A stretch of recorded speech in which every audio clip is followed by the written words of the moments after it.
I'm very pleased to present David Shearer, the Secretary General Special Representative for South Sudan and head of the UN mission there. He just spoke to the Security Council a little while ago. Mr. Shearer, the floor is yours. Thank you very much.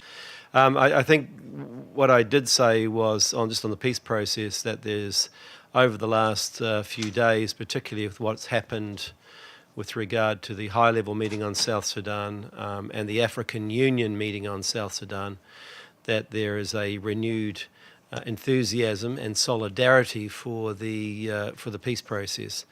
This revitalisation forum that it's called is designed to revitalise the peace process under the leadership of IGAD, the East African Community of States, and particularly led by Ethiopia.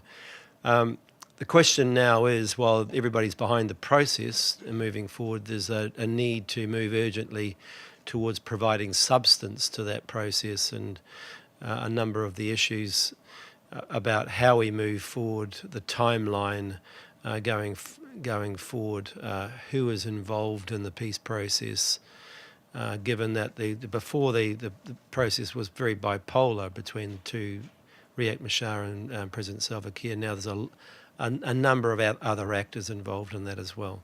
So I feel much more optimistic about moving forward than I did before coming here at the beginning of last week. Just on the general situation in South Sudan, it remains dire. Still, around more than 6 million people require assistance. In general, the humanitarian workers that have been involved have done a remarkable job in getting to the great majority of locations across South Sudan, but on occasion, often at critical times and in critical areas, the access is denied, and that's something we're working with mainly with the government on, but also with opposition groups as well. As I said to the council, the opposition in many respects now is more splintered and more fractured than what it was before. That presents some challenges, obviously, going forward with the peace process, but it also presents challenges with regard to the humanitarian situation. The World Food Programme, for example, now requires 13 permissions from armed groups when they want to travel from between Juba and Yambio in the southwestern corner of the country. And that's quite significant in terms of being able to get those permissions.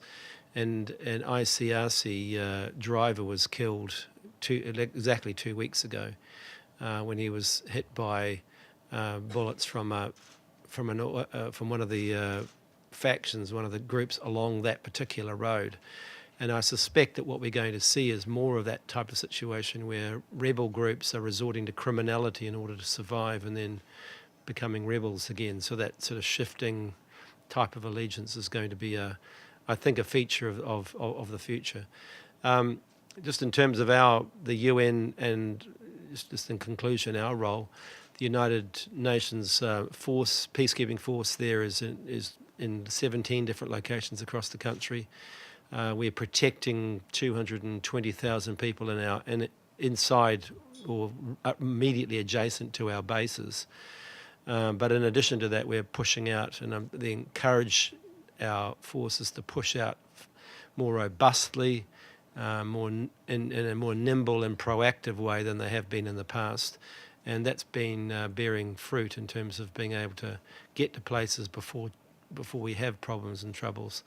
The RPF, the Regional Protection Force, that is mandated to come in support of the mission. It'll be absorbed into the mission ultimately. It's not a separate force as such. It's a part of UNMISS.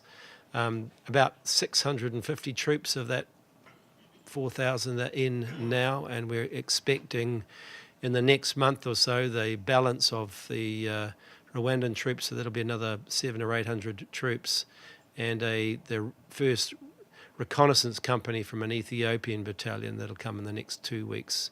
It's due to arrive in the next 2 weeks, and there the rest of the battalion will follow on from there. So as these forces come in, they were originally down to protect Juba, and we're going to make sure that of course happens.